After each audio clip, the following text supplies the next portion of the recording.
Salam budaya, rahayu, mugi-mugi sami rahayu sagung dumadi. Para netizen yang berbahagia, kali ini kami hadir kawula sowan wonten ngarsa panjenengan sami badhe atur informasi atau bagi-bagi cerita tentang ilmu titen niki nggih. Mutiten tentang tanda-tanda orang awam mati atau meninggal dunia. Ada 3 tanda-tanda orang awam meninggal dunia. Pertama, orang awam yang meninggal dunia itu kalau kulitnya ini digosok-gosok tidak bunyi seperti ini, ada sek-sek gitu. Biasanya ini kurang 3 hari orang tersebut akan meninggal dunia. Maaf, ini bukan sebuah kepastian loh, ini ilmu titen. Nah, tanda-tanda yang kedua adalah tangan dari orang yang akan meninggal. Satu misal diletakkan seperti ini. Lantas jari jempol, jari telunjuk, jari manis, jari kelingking diangkat.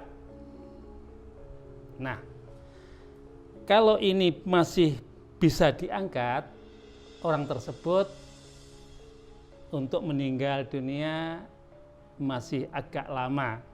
Tapi kalau terangkat semua atau tidak bisa diangkat, itu orang tersebut mungkin di antara kurang 7 hari meninggal dunia. Kalau yang tadi, kalau tangannya atau dagingnya, kulitnya digosok-gosok gini gak bunyi, itu kurang 3 hari akan meninggal dunia. Ini ilmu titen loh ya, bukan ilmu kepastian. Soalnya wong Jawa kuwi ngilmune niteni, nyinaoni, nglakoni. Ya ini berjalan udah ratusan tahun dititeni kayak gini, ditandai tanda-tandanya dititeni. Nah, orang awam yang akan meninggal dunia ada tanda-tanda yang terakhir, yaitu matanya itu yang di pelupuk ini ditekan ke dalam. Ya tekannya ora diculek-lek, itu enggak, ya cuma ditekan. Kalau objek atau bayangan mungkin jari atau lampu gitu tidak membayang 2, itu orang tersebut kurang 40 hari meninggal dunia. Itu pun juga tidak bisa dipastikan persis 40 hari. Karena ini ilmu titen. Walaupun ilmu titen, seandainya ini hal tersebut, tubuh seseorang yang mengalami hal demikian dicek up di orang-orang atau ahli-ahli kesehatan, itu ada sebuah korelasinya. Maksud saya bisa diterima dengan ilmu kedokteran. Karena apa? Orang yang digosok-gosok kulitnya demikian nggak bunyi, otomatis sarafnya sudah tidak berfungsi di sebagian tubuhnya. Dan jarinya yang ditekankan ke atas ini tidak bisa untuk menekan demikian, orang tersebut itu akan mendekati hari kematian. Kalau diangkat mungkin bisa semua demikian, atau sama sekali tidak bisa, itu tanda-tandanya dia mendekati kematian kurang lebih 7 hari. Ngilmu titene wong Jawa. Sedangkan bagi orang yang ahli, orang yang mahir, orang yang sudah prigel olah kridaning batin, dalam tanda petik orang yang sudah mampu untuk ngerogoh sukmo, atau orang-orang yang sudah terbiasa icepati, near death experience,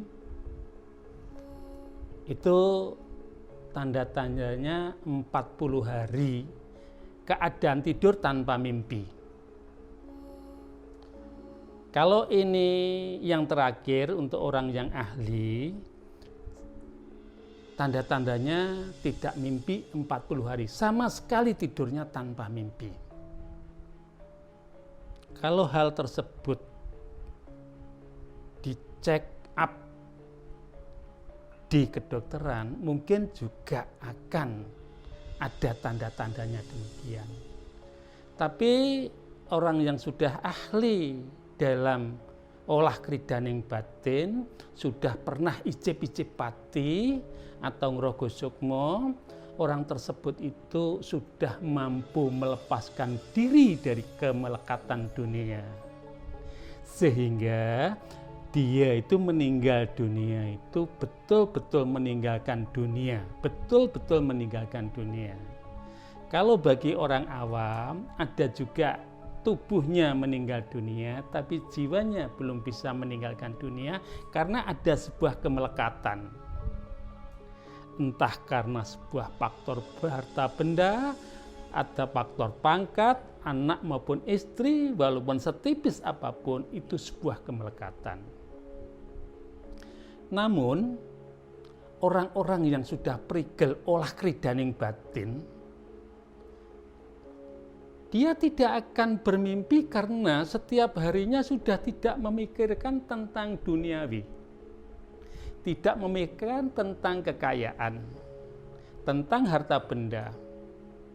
Dia sudah mampu betul-betul melepaskan diri dari sebuah kemelekatan.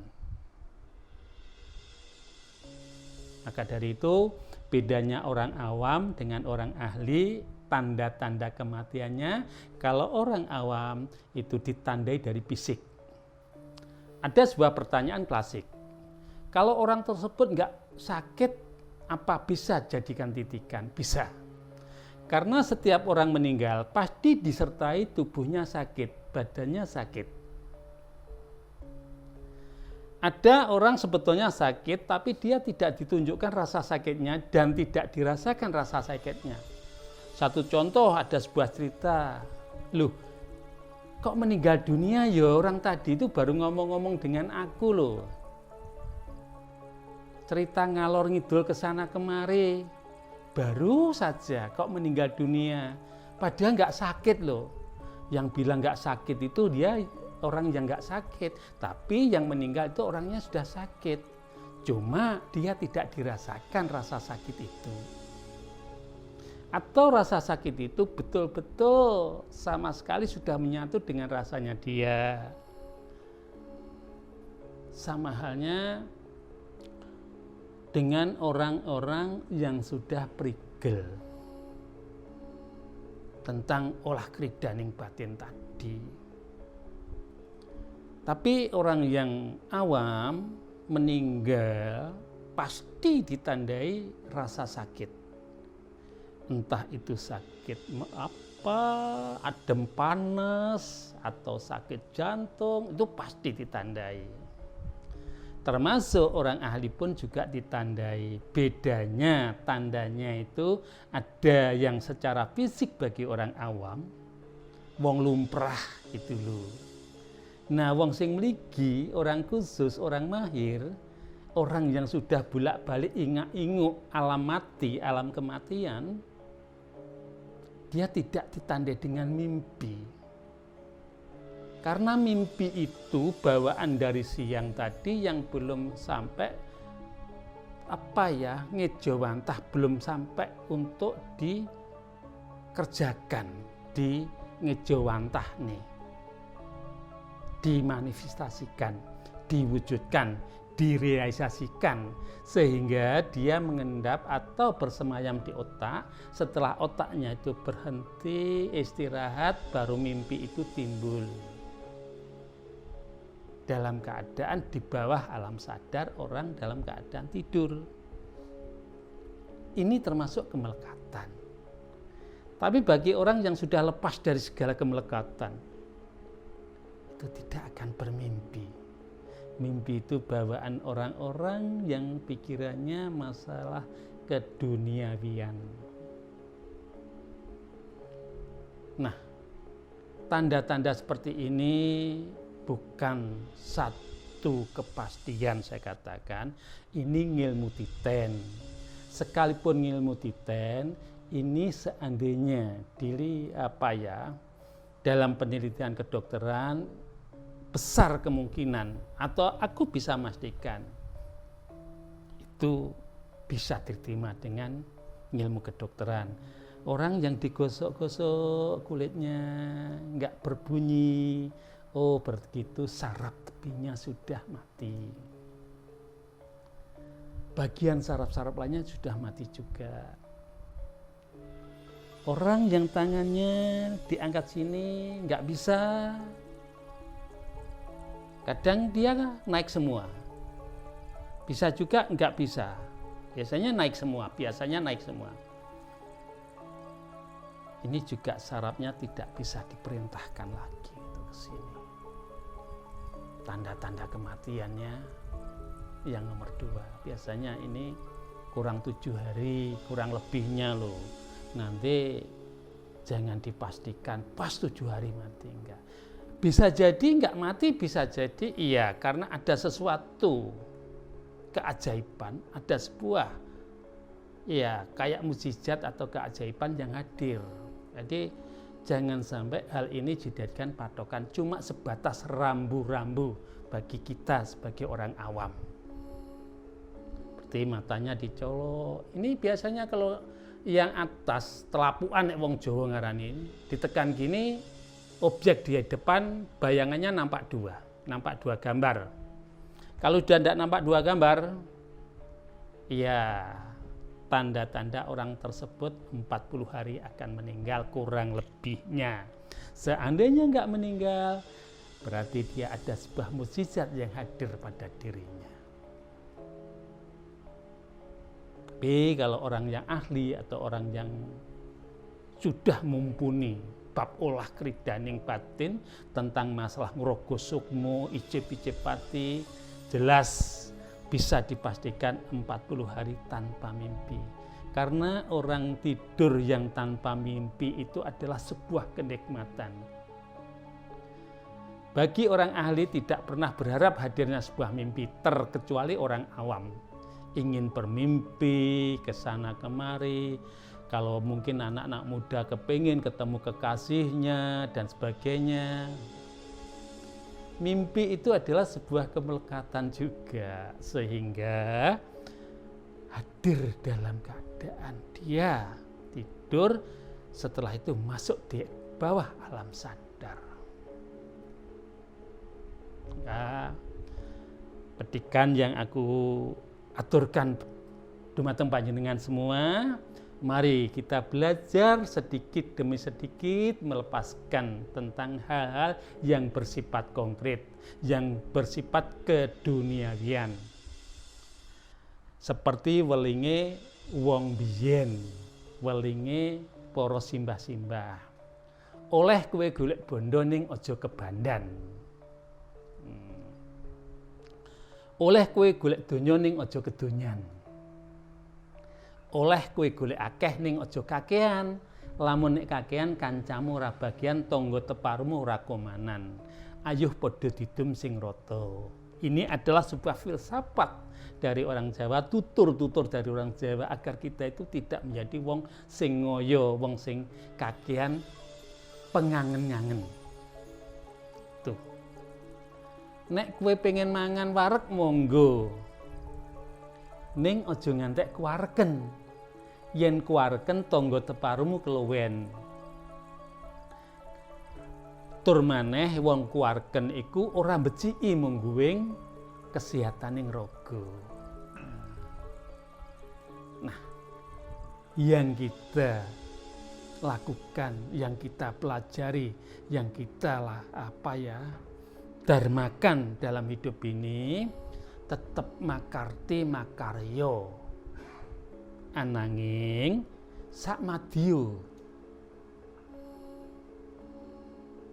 Lamun iso nitik ning urip cukup iku krana kudu gemi, setiti lan ati-ati. Jangan sampai hidup ini muspro tanpa gawe, tanpa ada makna yang kita bawa untuk kembali ke haribaan Tuhan. Nih, ini piulangi wong Jawa.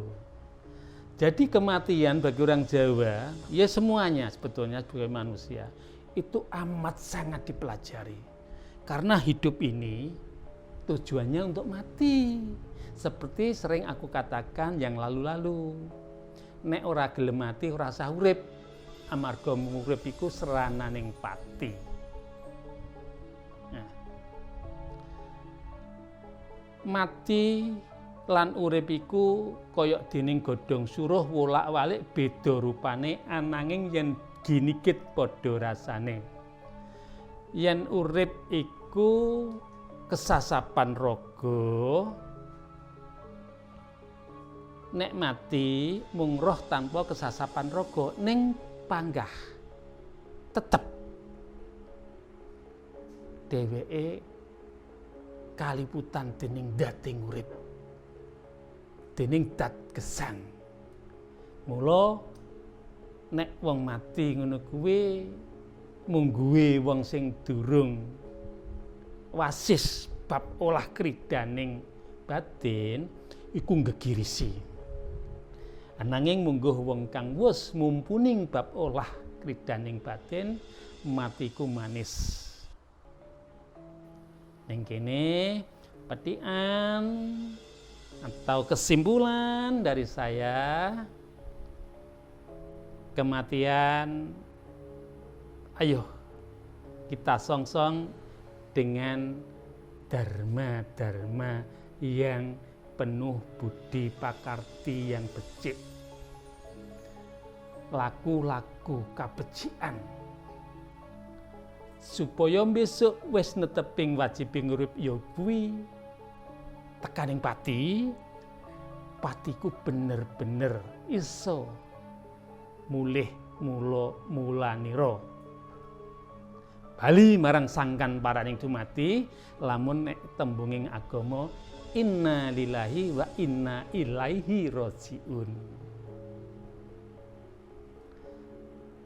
Semanten atur saking kawula mbok menawi wonten kaladuk kelentunipun atur saha sarusi kuning sulah bawa kawula ingkang kirang praning penggalih dumateng panjenengan sami, kalau suwun kanthi sanget dumateng panjenengan sami kersa paring agunging samudra sih pangaksama. Nuwun rahayu.